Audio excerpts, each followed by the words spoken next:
Sebetulnya memperingati kelahiran baginda Rasul itu tidak ada batasnya, bukan hanya waktu bulan Rabiul Awal saja.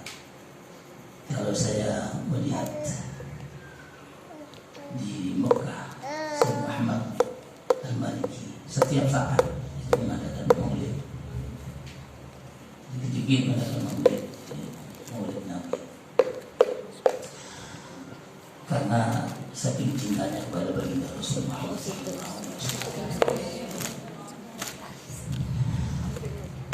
Para pecinta baginda Rasul yang berbahagia, kalau kita melihat ada peringatan maulid Nabi, saya kemarin juga berkeliling di Madura, begitu maraknya mereka memperingati maulid Nabi. Juga ketika saya berada di daerah timur di Jember, juga mereka juga marak di dalam memperingati maulid Nabi.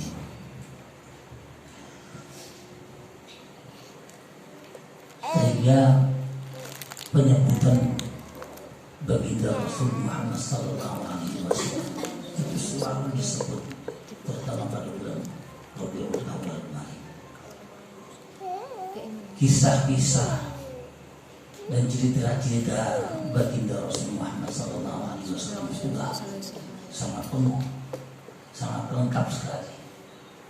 Bahkan kalau kita melihat tadi di dalam apa yang dibaca, termasuk di nazum-nazumnya, syair-syairnya, itu semuanya menceritakan baginda Rasul Muhammad SAW. Tentunya sangat lengkap sekali. Tapi kadang-kadang ada cerita-cerita yang tidak yang terabaikan oleh kita. Ada kisah-kisah Rasulullah yang mestinya sangat penting, tapi kita tidak menyadari.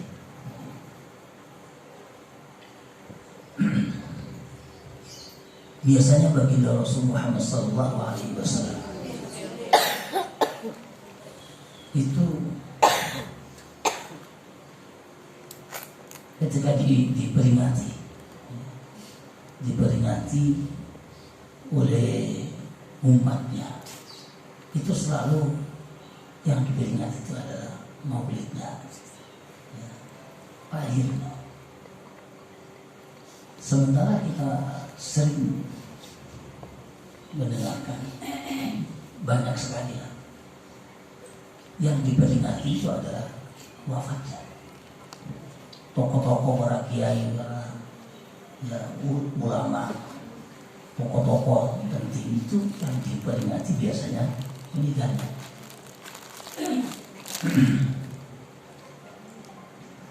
Di sini misalnya ada orangnya Kiai Utsman Al-Zahabi diperingati, ada Khol Sunan Ampel, Khol ketika wafatnya, bukan ketika lahirnya.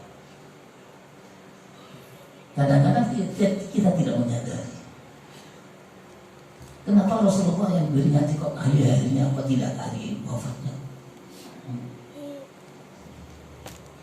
Ini sering kita tidak menyadari, padahal itu sangat penting bagi kita untuk memantapkan keimanan kita kepada Allah dan kepada Rasul yang diutus akhir zaman baginda Rasul Muhammad SAW.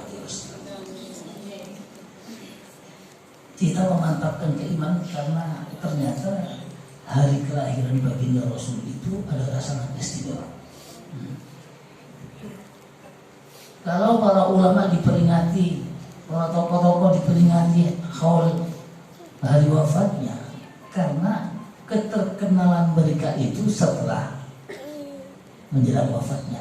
Biasanya orang kiai itu munculnya ya ketika tenang-tenangnya, nikah. Ketika lahirnya nggak ada yang tahu jadi apa nanti, masih bayi, nggak tahu. Semuanya begitu. Tapi baginda Rasul tidak demikian. Ternyata lahirnya baginda Rasul Muhammad SAW itu sudah terkenal. Sama dengan hari Natal. Ini sebulan lagi kita akan melihat mereka akan begitu lahir datanglah kaum. Kamu bagaimana saya akan menanya ke bayi masih bahagia bisa? Ternyata langsung menjawab, ini yang tua adanya kita wajah kalian.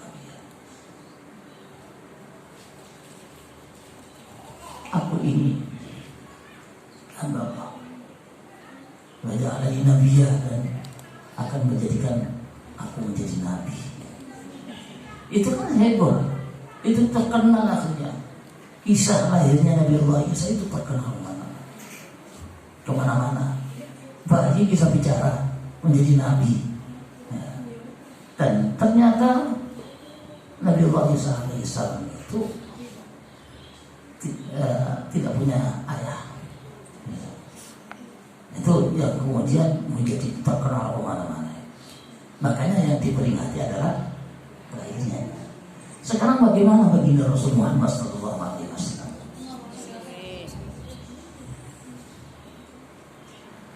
Ada satu riwayat yang menyatakan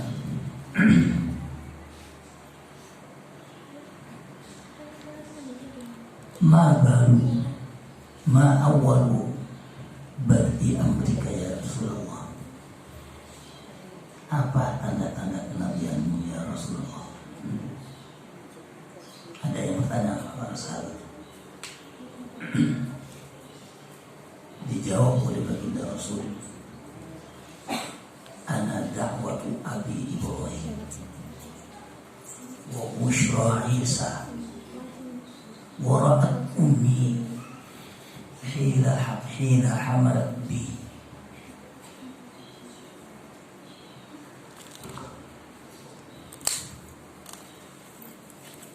Aku ini adalah doanya ayah aku, yaitu Ibrahim. Dan kabar gembira yang disampaikan oleh Nabi Allah Isa alaihissalam. Dan ibuku melihat ketika aku dalam kandungannya, ketika ibuku hamil, melihat nurun adha'at laha usul syam. Ada cahaya yang keluar kharaja keluar dari ibunya baginda Rasul. Adha'at nurun la, cahaya bercahaya menyinari usul syam, menyinari kekaisaran Syam, istana-istana di Syam. Syam itu daerah sekarang itu daerah Yordan, Palestina, Lebanon, Syria, itu namanya Syam. Waktu itu adalah kerajaan yang dikuasai oleh kerajaan Romawi. Dan cahaya yang muncul dari diri Sayyidah Aminah, ibunya baginda Rasul, itu menyinari istana-istana kerajaan di daerah Syam. Itu jawabnya baginda Rasul.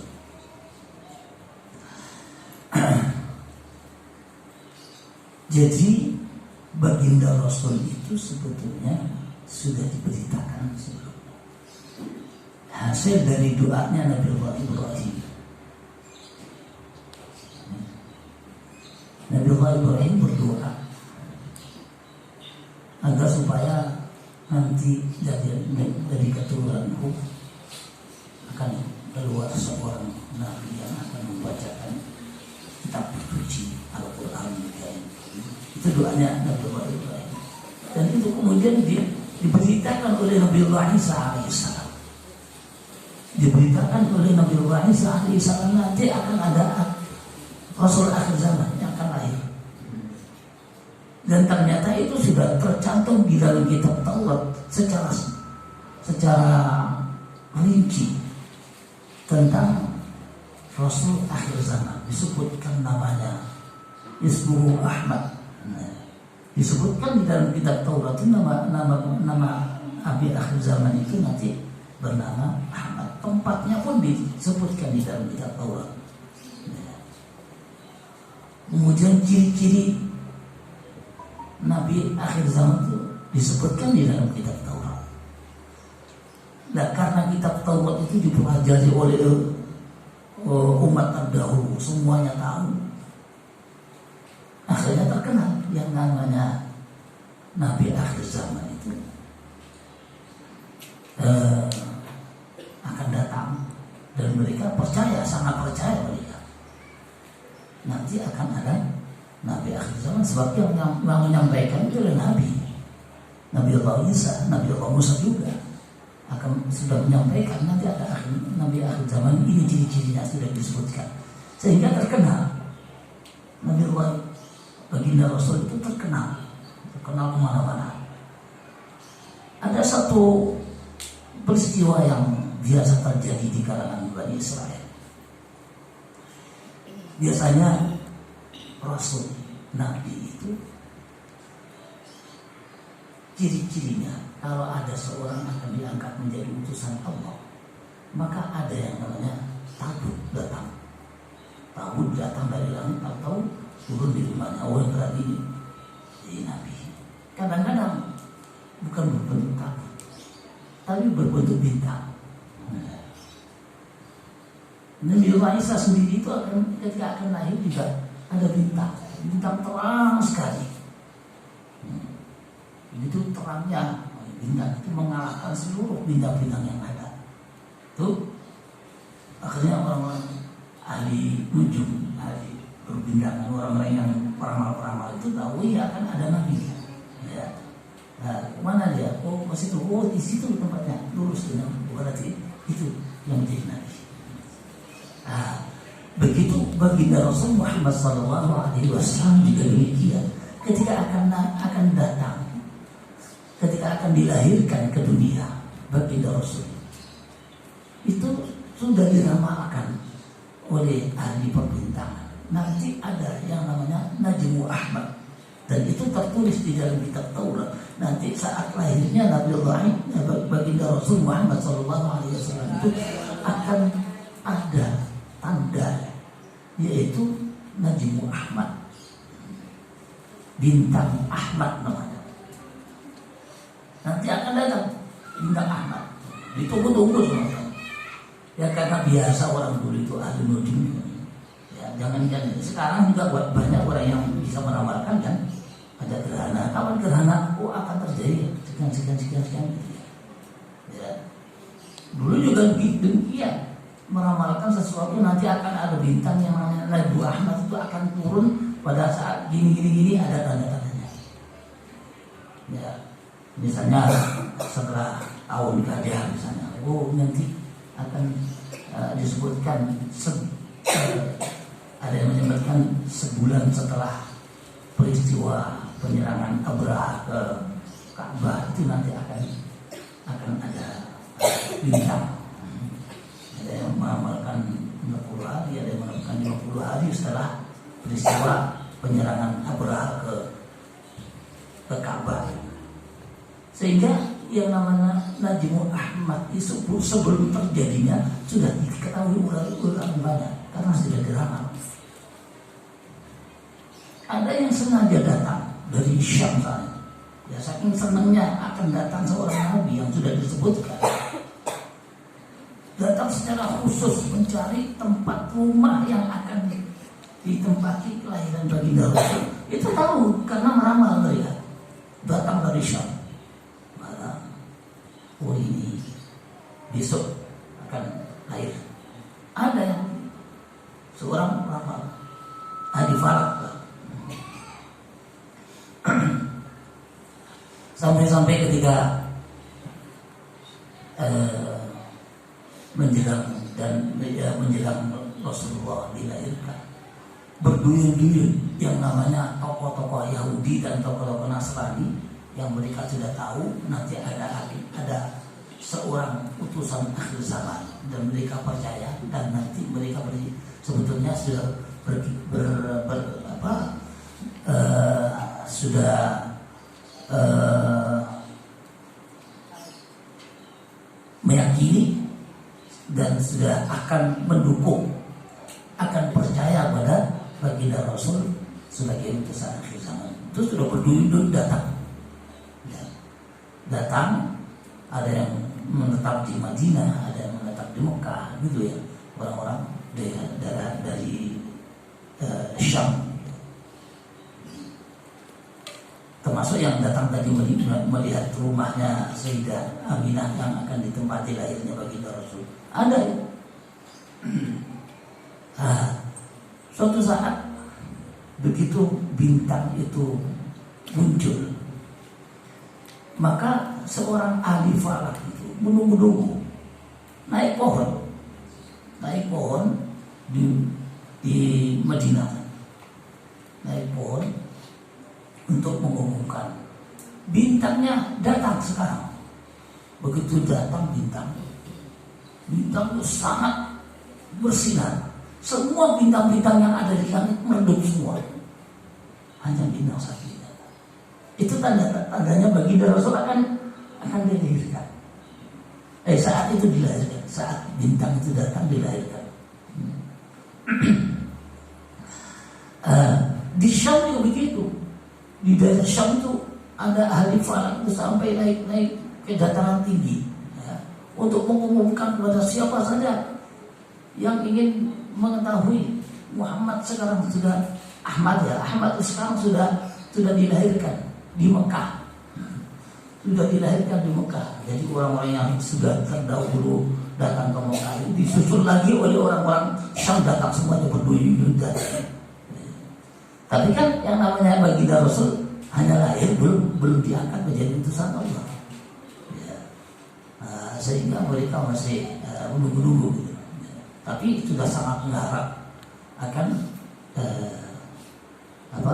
datangnya seorang Rasul, belum diangkat.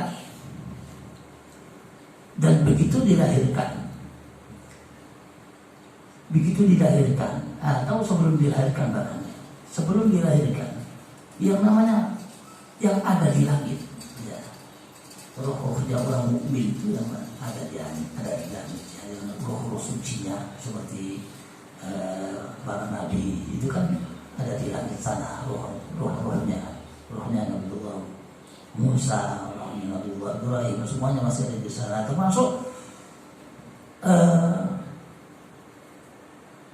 tokoh-tokoh wanita di dalam syariat Islam disebut ada Sayyidah Maryam, ada Sayyidah Asia ya.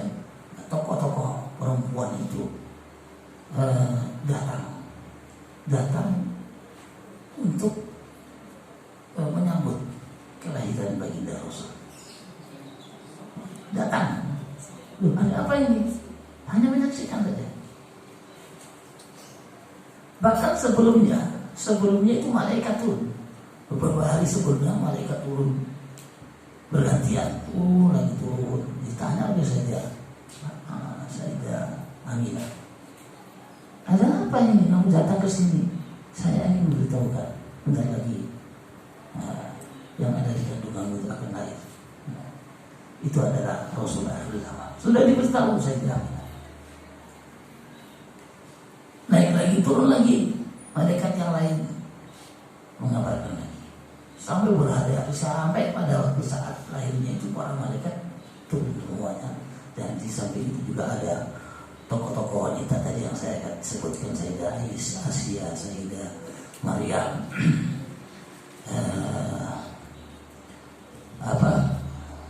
ibunya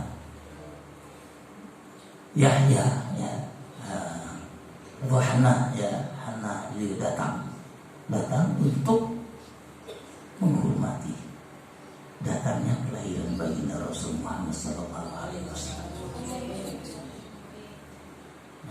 Tidak membantu, tidak.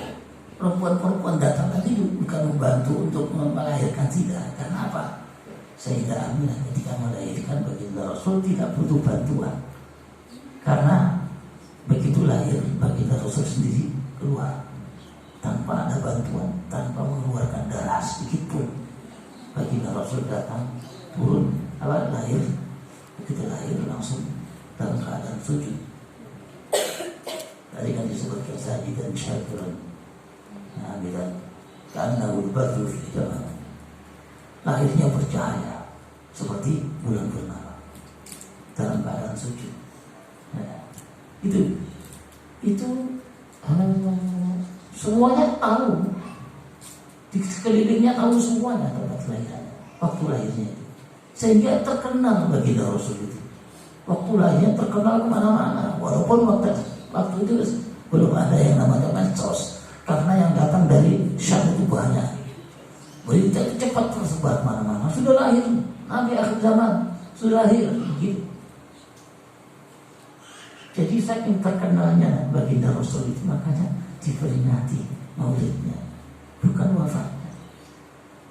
Memang waktu wafatnya lebih terkenal daripada waktu lahirnya, tetapi keistimewaan baginda Rasul itu, ya, dilahirkan itu sudah terkenal, itu yang tidak ada yang tidak ada yang menyamai. Apalagi kalau kita melihat dari sisi tanggal lahirnya, sangat istimewa baginda Rasul itu. Baginda Rasul itu dilahirkan hari Senin tanggal 12 Rabiul Awal. Wafatnya pun tanggal 12 Rabiul Awal, hari Senin juga. Tidak ada satupun manusia yang dilahirkan dan diwafatkan dalam waktu yang sama, dalam tanggal hari yang sama, tidak. Ini adalah mukjizat. Apalagi ditambah lagi Al-Quran, turunnya Al-Quran itu pada hari Senin tanggal 12 Rabiul Awal. Jadi Al-Quran yang turun yang sekaligus gitu. Nah, Al-Quran kan ada yang turun langsung kepada baginda Rasul, ada yang turun sebelumnya. Itu diturunkan pada tanggal 12 Rabiul Awal, hari Senin juga. Wafatnya juga begitu. Bahkan kalau kita teliti lagi, ketika baginda Rasul hijrah itu hari Senin. Hari Senin juga tanggal 12.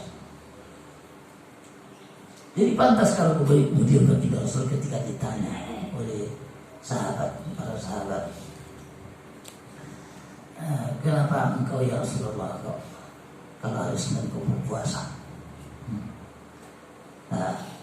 Hari Senin itu saya berpuasa karena saya memperingati hari lahirku. Setiap hari Senin Rasulullah itu puasa